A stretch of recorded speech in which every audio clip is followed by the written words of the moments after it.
Back-to-back games, back-to-back win para sa Warriors mga kaibigan, kung saan tinambakan lang naman nila ang Bulls sa kanilang banggaan na nagtapos sa score na 123-91.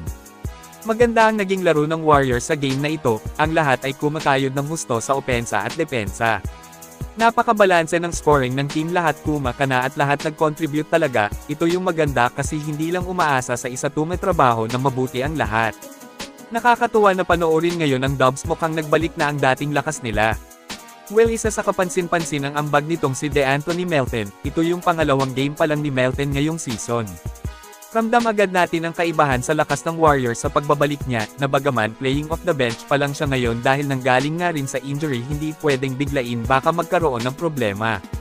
Ay mas pinapalalim po nitong si Melton ang bench ng koponan, kung saan nagtala lang naman siya ng double-digit scoring, naglista ng 13 points sa loob ng 17 minutes na paglalaro.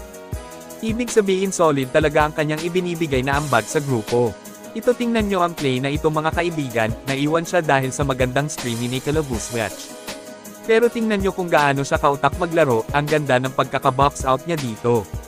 Bihira lang natin makita ito sa mga ibang player ng Warriors, masasabing kahit saan ay maaasahan talaga siya.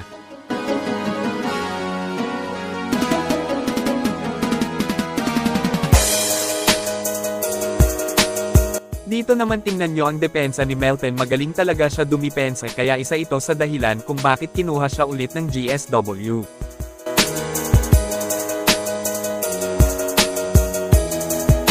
Sa opensa naman ay talagang gagawa ng ingay ito, hindi madamit sa bola, tingnan nyo. Matapos ang kanyang pasa ay agad na nag-set naman siya ng screen para masigurong malinis yung tira ng kakampi.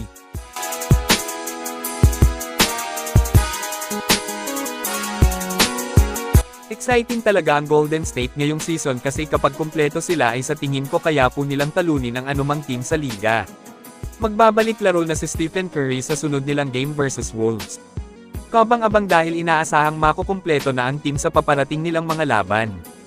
Ibang klase nga pala yung depensa na ipinapamalas ng Warriors ngayon, na sa mga hindi pa nakakaalam mga kaibigan, ranked number 5 po sila overall sa defensive rating ng liga. So grabe, ibig sabihin walang dudang lumakas ang depensa nila ngayon. Ito sipatin natin hanggang dulo ang napakaganda nilang depensa kontra Bulls.